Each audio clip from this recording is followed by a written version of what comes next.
mundo frenético em que vivemos muitas vezes, nos falta tempo para reflexão.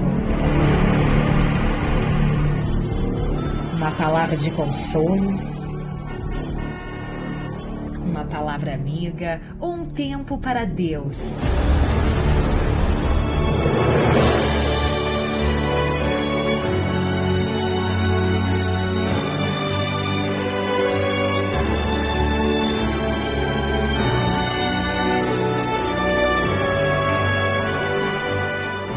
Que você precisa para desfrutar de uma vida plena, feliz e abençoada.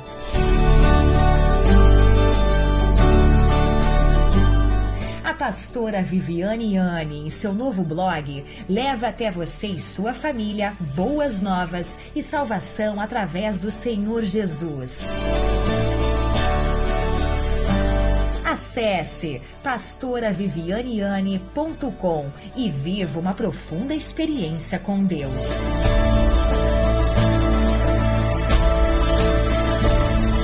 De fé em fé, Viviane Yanni.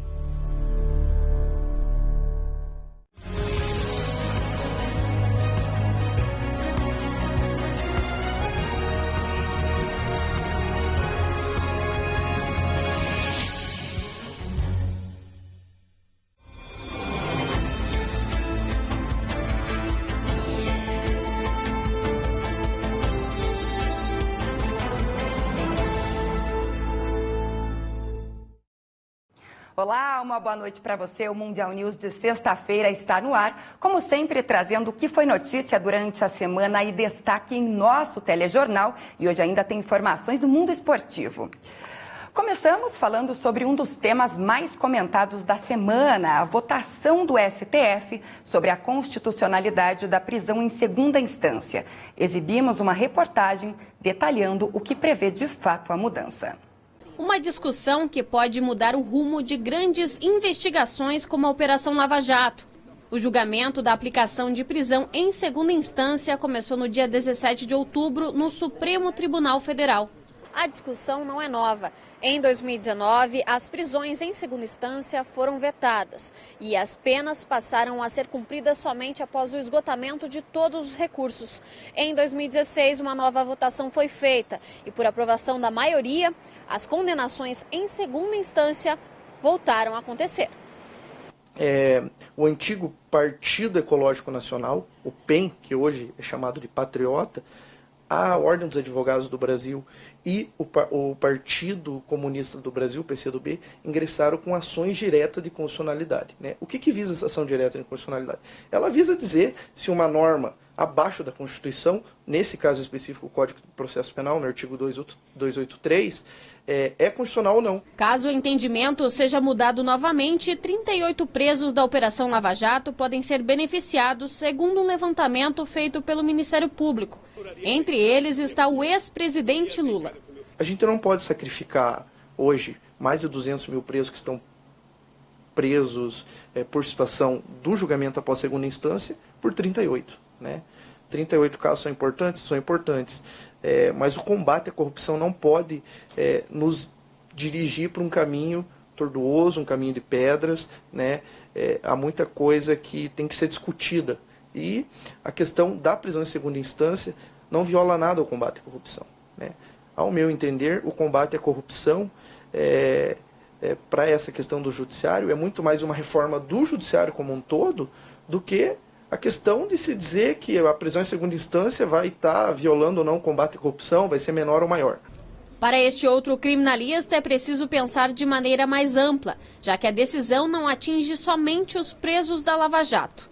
Ela é uma questão que nós devemos fugir da análise casuística, né? A análise se eventuais presos da Lava Jato, e, enfim, poderão ser beneficiados, alguns nomes específicos, enfim.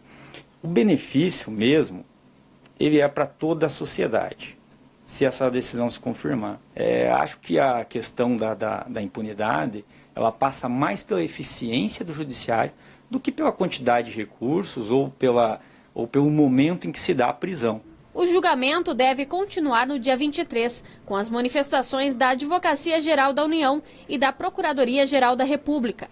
Logo em seguida, o ministro Marco Aurélio, que é o relator do processo, vai abrir as votações. Depois dele, os demais magistrados devem expressar seus votos.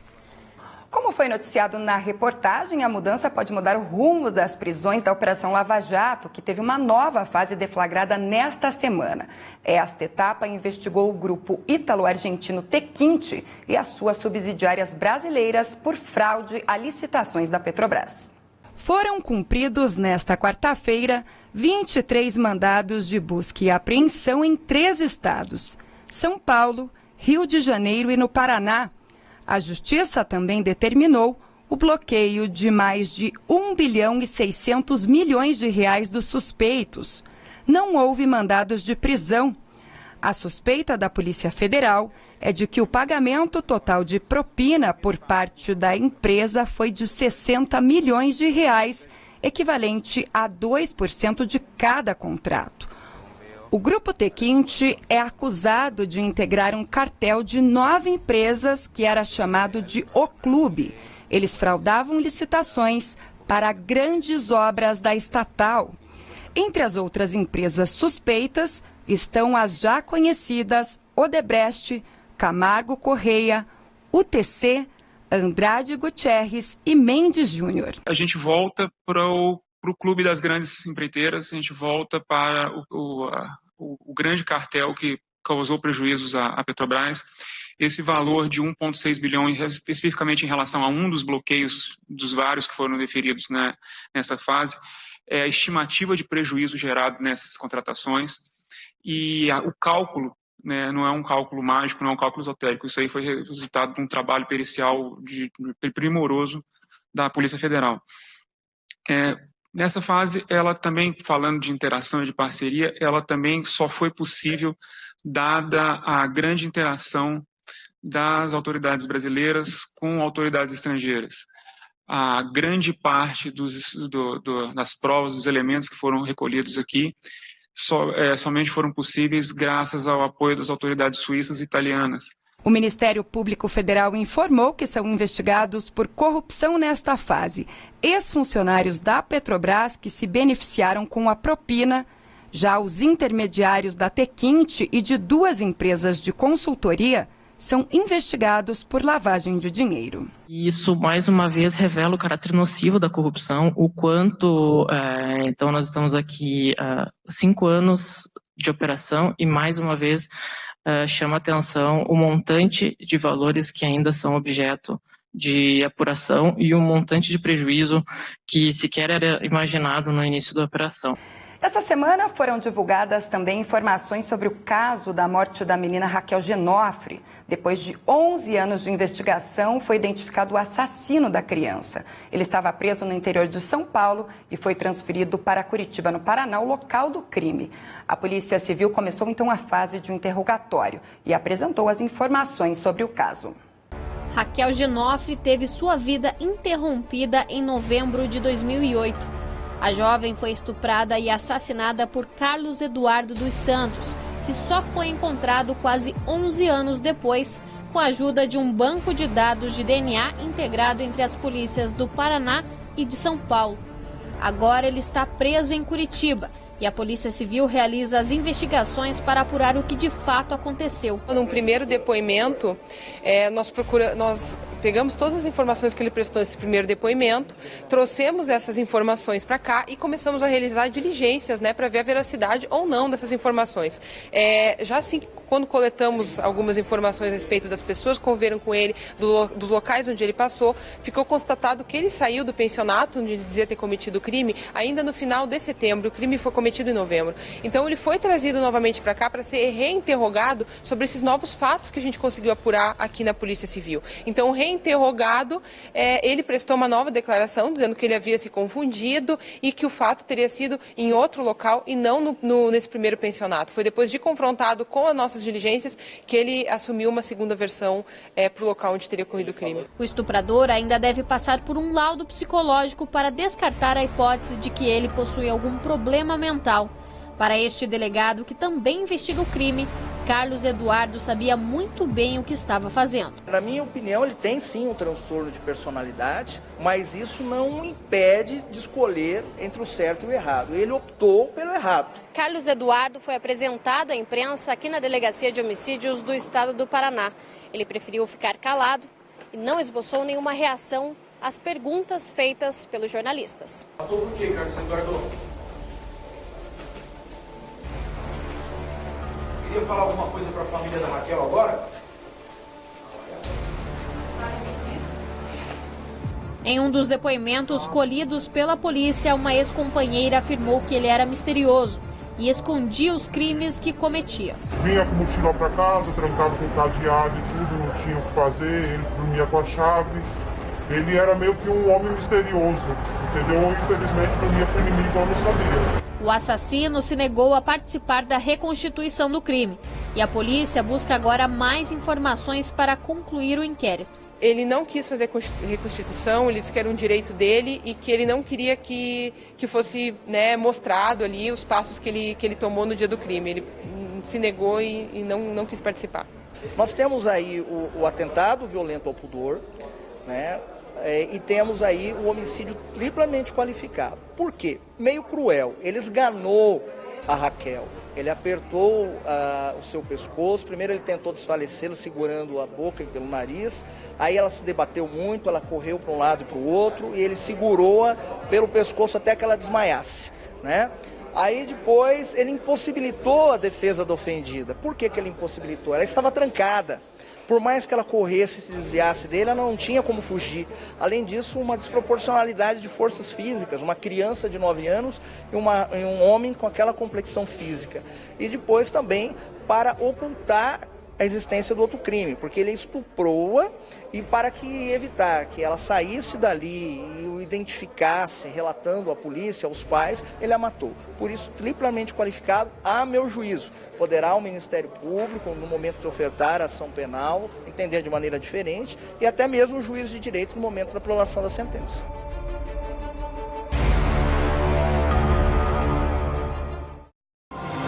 E no próximo bloco você vai ver que ficou mais fácil adquirir a casa própria. A Caixa anunciou uma nova linha de crédito com juros mais baixos.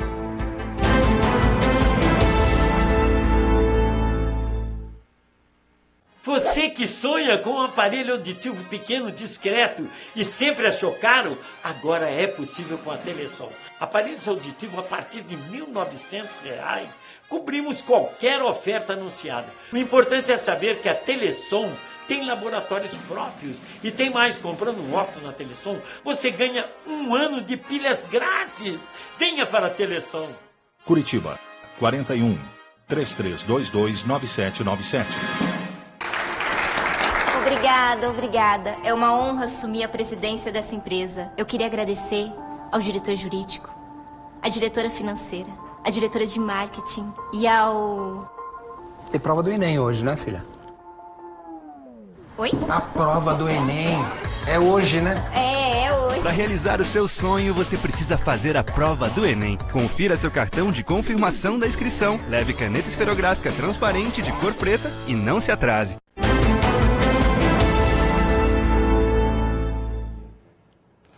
Diante da tragédia em Fortaleza, que deixou 9 mortos na semana passada com o desabamento de um prédio residencial, o Mundial News trouxe uma matéria mostrando que alguns sinais, como rachaduras, trincas e fissuras, podem ser sinais de alerta. Veja as recomendações de especialistas. A tragédia que aconteceu na metade do mês em Fortaleza, com o desabamento do prédio Andréia, trouxe sinais de que é preciso ter cuidado com as manutenções prediais. Infelizmente, este acidente não foi isolado. Casos como o do Palace 2 na Barra da Tijuca e outros edifícios que desabaram em São Paulo no ano passado mostram o descaso com a engenharia das construções. Quando a gente está num processo de construção, então a construtora, junto com o seu responsável técnico, ela é responsável durante os primeiros 5 anos da obra, seja de manutenção, manutenção preventiva, manutenção corretiva, trocas de materiais, substituição. Então, durante esses 5 anos, ela tem que dar a garantia do perfeito e correto funcionamento da instalação como um todo. No caso de reforma, aí seria uma etapa posterior à da construção, que também o profissional, através da sua anotação de responsabilidade técnica, ele tem responsabilidade também sobre o serviço durante os mesmos 5 anos, que é o que a lei determina. A manutenção dos prédios precisa estar em dia, já que os edifícios exigem cuidados regulares. Ele deve estar atento sempre à qualidade das instalações. Fissuras em paredes, em garagens, são normais, até pela questão da acomodação do prédio, o adensamento dele no solo, então vai gerar fissuras. O que não pode é, por exemplo, fissuras que não param de aumentar, a armação do concreto que começa a aparecer. Então, isso são sinais de alerta mais graves. Buscar profissionais habilitados e com experiência pode evitar tragédias. Além disso, os próprios moradores podem denunciar uma reforma, caso percebam algo de estranho. O primeiro cuidado básico é ser atendido por um engenheiro, né? Verificar a primeira questão é se ele está inscrito no CREA. Segundo, se a gente vai tratar, por exemplo, de um laudo para analisar a qualidade da obra, ele tem que ser especializado em patologias. Então, além da nota fiscal, verificar a especificação desse profissional, a experiência que ele tem, quantos prédios já atendeu. Quanto mais velho o prédio, maior é esse cuidado devido. Se verificar que o síndico não está tomando as devidas providências, tem vários órgãos hoje que dão auxílio, principalmente com essa preocupação maior com os prédios que desabaram no Rio, agora em Fortaleza. O CREA é um deles, como você citou. A Defesa Civil também é um outro órgão nos municípios que tem a Defesa Civil organizada, a Defesa Civil Estadual atende. Um morador pode fazer um levantamento com fotos e filmagens, isso vai mostrar para a Defesa Civil ou para os bombeiros a urgência de uma inspeção, e esses órgãos podem ir até o condomínio, fazer um laudo, e se for o caso, eles constatarem, por exemplo, que há um risco iminente, inclusive há uma ordem de desocupação do prédio. Falamos também nesta semana de economia. O sonho de conquistar a casa própria pode estar mais perto. Começou a valer neste mês a redução de até 1 ponto percentual das taxas de juros para financiamentos imobiliários da Caixa. A instituição financeira detém a maior parte dos financiamentos no país. A menor taxa de juros passa de 8,5% para 7,5%. Quem procura comprar um imóvel tem uma boa notícia. Em outubro, a Caixa Econômica Federal, responsável por quase 70% dos financiamentos imobiliários, anunciou uma mudança na taxa de juros. Até então, todos os contratos de habitação realizados pela Caixa e pelo mercado tinham como indexadora TR. No entanto, agora, como uma forma de abranger uma população maior, gerar a possibilidade do financiamento habitacional para uma camada maior de população, a Caixa está entrando com o IPCA. Com isso, a gente traz a taxa do financiamento habitacional para os imóveis de valor maior, que são os recursos da poupança, a uma taxa que varia de 7,5% até 9,5%, de acordo com o relacionamento que o cliente tem com o banco. Tá? A estratégia da Caixa é aumentar a possibilidade de financiamento e de realizar o sonho da casa própria dos nossos clientes. Para o consumidor, além da redução de juros, a nova modalidade proposta pela Caixa traz também mais opções na hora de financiar o imóvel. Estudos mostram que só essa redução da taxa de juros elege praticamente o dobro de famílias para conseguir comprar sua casa própria. Então, numa métrica que a gente tinha, uma pessoa estava, por exemplo, tomando um financiamento de R$200 mil, ela estava verificando uma prestação média de R$2.600, R$2.700, uma prestação inicial. Hoje nós já falamos de uma prestação inicial de R$1.900, R$1.800. A alteração nas condições de financiamento trazem uma perspectiva otimista para o mercado imobiliário, que prevê um crescimento na reta final de 2019 e no início do ano que vem. Olha, a gente acredita num crescimento aí pelo menos de 30% a 40%, tá, no mercado. São Paulo é sempre um medidor para o Brasil inteiro, já teve esse crescimento ao longo de 2019 e agora vai começar a replicar para as outras cidades também. Então vai ter um crescimento sim grande. É o momento perfeito para comprar imóvel. Você está com preço de imóveis estabilizados e está com uma taxa de juros muito boa mesmo. E no próximo bloco vamos falar de esporte. Final de semana chegando e com ele uma nova rodada do Brasileirão.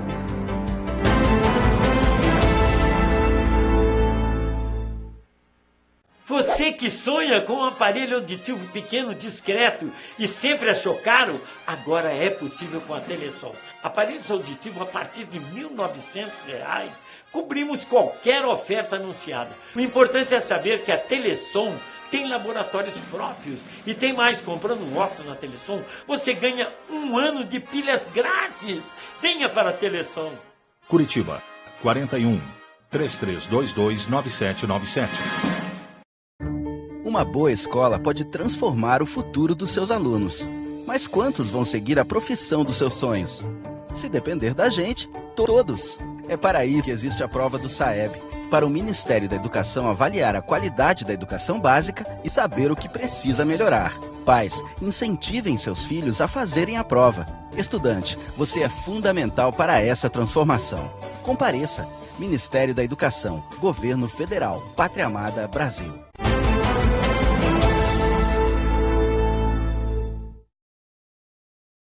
E agora é hora de falar de esporte.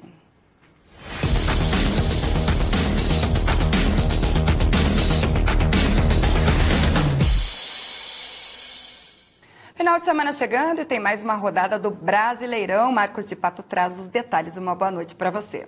Oi, Thaís, boa noite. Boa noite a você que nos assiste. Depois de uma semana de folga por conta das decisões das semifinais da Taça Libertadores, amanhã o Brasileirão está de volta.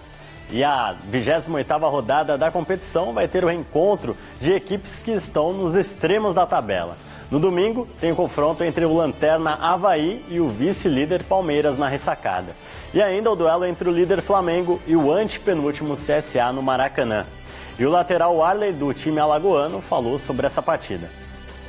Eu vou estar muito feliz de enfrentar o Flamengo no Maracanã com 70 mil. E eu vou jogar como eu sempre jogo, solto, leve, não vou ter medo de ninguém, que na verdade sou filho da favela, né? E vou jogar solto, o que o Agel me pedir para me fazer, eu vou fazer. E acredito que vou me comportar bem dentro de campo. A rodada do fim de semana também vai ser de reencontros, no caso de treinadores com ex-clubes. No domingo, o técnico Wagner Mancini vai se reencontrar com o São Paulo, onde trabalhou por um bom tempo antes de ir para o Galo Mineiro. E no sábado, no Mineirão, tem o reencontro entre Rogério Ceni, técnico do Fortaleza, e o Cruzeiro, time que foi comandado recentemente pelo ex-goleiro. O atacante da Raposa, David, falou sobre o assunto. E o Rogério, que conhece muito bem nosso time, mas agora ele defende Fortaleza. O respeito também não muda, mas é cada um defendendo o seu espaço, o seu time. Como eu disse, a gente tem que fazer a situação, mas é um jogo que dentro de casa, precisamos vencer. Esta rodada tem ainda confrontos diretos pelo G6 da tabela de classificação, aqueles chamados jogos de 6 pontos. No domingo tem o duelo entre o 9º colocado Atlético Paranaense com 39 pontos e o 10º Goiás com 38, então separados aí por 1 pontinho. E no sábado, na Arena Fonte Nova, tem o encontro do 6º colocado Internacional contra o 8º Bahia, também separados por 1 ponto. O zagueiro Victor Cuesta, do Inter, falou sobre a importância de uma vitória nesse jogo. Mas a gente tem que trabalhar e procurar o que em algum momento soube fazer, como jogar fora de casa e tentar vencer, porque vai ser 3 pontos importantes. Completando a rodada, tem ainda Ceará e Vasco no Castelão, o clássico entre Corinthians e Santos na Arena do Timão, Fluminense e Chapecoense no Maracanã e no domingo, Grêmio e Botafogo em Porto Alegre. Esses são então os destaques da 28ª rodada do Brasileirão neste fim de semana, Thaís. Tá certo, obrigada Marcos de Pato, um ótimo final de semana para nós e para você de casa também. Obrigada pela companhia, uma ótima noite, um excelente sábado, domingo e nos vemos na segunda.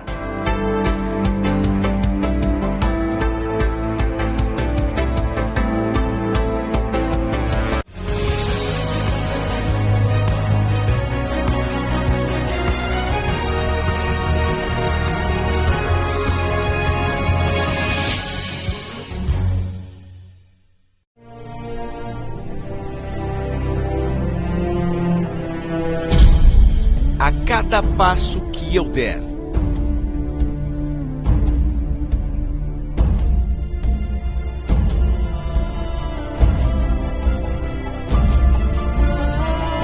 a tua mão me guiará.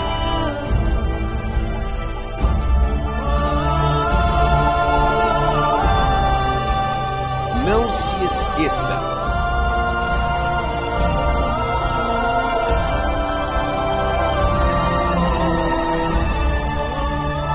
caminho de Deus é perfeito.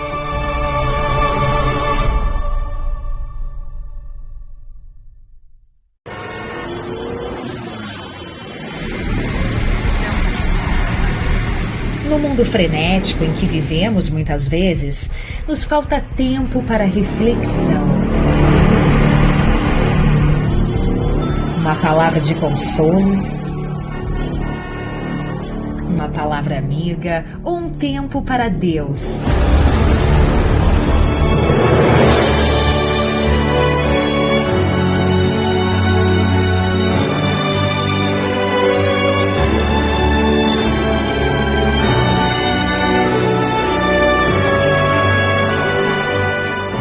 Que você precisa para desfrutar de uma vida plena, feliz e abençoada.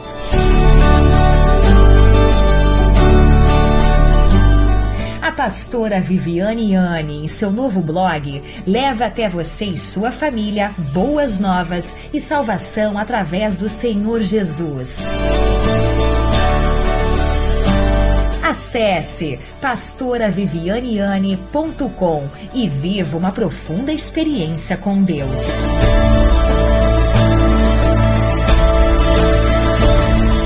De fé em fé, Viviane Yanni. Chegou a vez do bairro Santa Felicidade ser impactado pelo poder da fé. Domingo, às 10 horas da manhã, o grande dia do poder da fé. Diz Rodrigo Pires, pastora Viviane, nós aqui de Santa Felicidade, esse povo abençoado, está aguardando o Senhor para esse grande dia 27. O Senhor, a pastora Viviane e toda a equipe de fé. E a gente tem a certeza que vai ficar marcado na história dessa igreja. E todas as pessoas também que nos assistem nessa programação, que são aqui de Santa Felicidade, Mercês, São Brás, os bairros vizinhos que cercam aqui a nossa igreja. Venham para cá, dia 27, pode vir porque Deus vai fazer milagres na sua vida, tá bom? Bispo Rodrigo, pastor Viviane e todo o povo aqui de Curitiba, vem para cá, vem para cá, vem para cá, chama isso, vem para cá! O grande dia do poder da fé. Rua Vêneto, 1801, Santa Felicidade.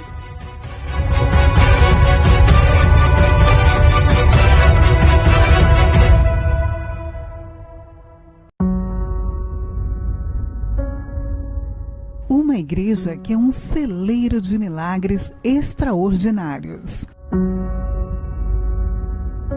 Uma igreja onde habita um Deus vivo, que não conhece causa impossível. A ferida fechou, gente, tá cicatrizada. Eu cheguei lá no hospital para marcar a cirurgia. O médico falou para mim assim... Ah, tinha que fazer cirurgia? Eu fiz. Jesus! Fiz. Daí ele falou assim, mas que estranho, não tem mais nada?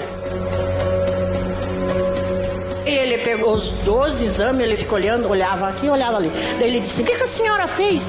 Neste último que a senhora fez, parece que foi passado um bisturi, tirou todos os nódulos, tá só um sinal, a senhora fez alguma cirurgia?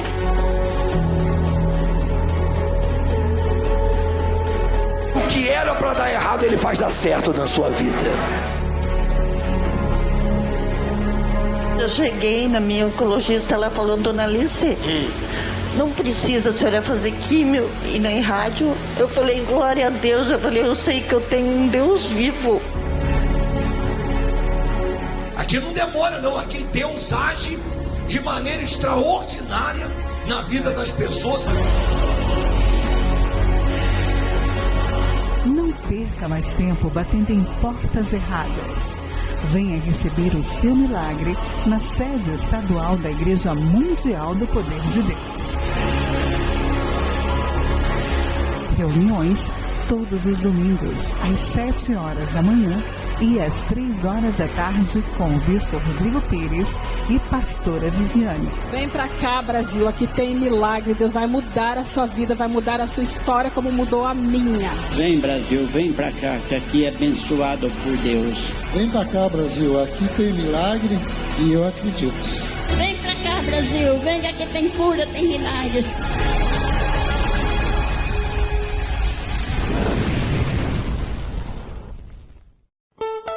Agora você também pode acessar o conteúdo da Rede Mundial pela internet. Acompanhe nossa programação ao vivo nas redes sociais e fique por dentro de tudo o que acontece por aqui. No Facebook, curta nossa página www.facebook.com/Rede Mundial Oficial. Siga-nos também no Instagram, @Rede Mundial Oficial.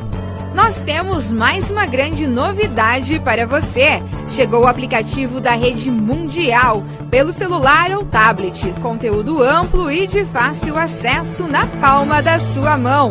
Disponível para download nas principais plataformas, iOS e Android. Rede Mundial, cada vez mais próxima de você. Chegou a vez do litoral paranaense ser impactado pelo poder da fé. Domingo, dia 3 de novembro, às 19 horas em Paranaguá. A paz, Bispo Rodrigo, Pastora Viviane, nós estamos aqui com esta multidão nesse domingo de Santa Ceia aqui em Paranaguá. Eu convoquei todo este povo para o grande dia 3, o grande dia do poder da fé. Vai ser no domingo, às 19 horas, aqui na sede regional de Paranaguá. E todo esse povo de fé, com a família deles, vão estar aqui. Quem vai estar aqui? Quem vai estar aqui? Quem vai estar aqui? O grande dia do poder da fé. Alameda Coronel Elísio Pereira, 978, Estradinha.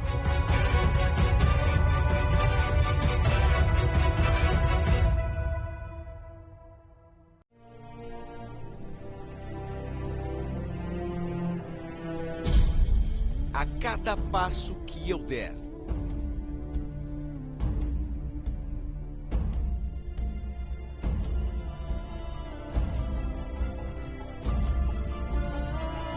a tua mão me guiará.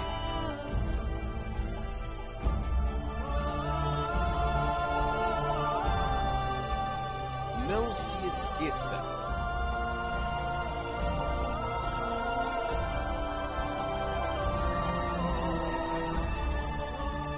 O caminho de Deus é perfeito.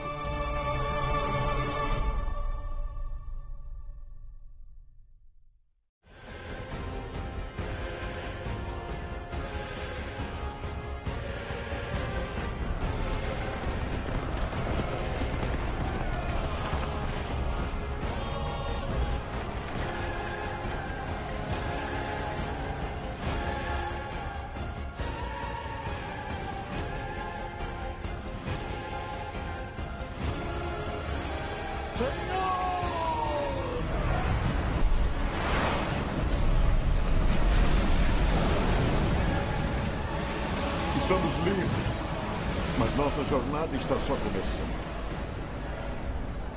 Temos que confiar em Deus. Temos que seguir o seu caminho.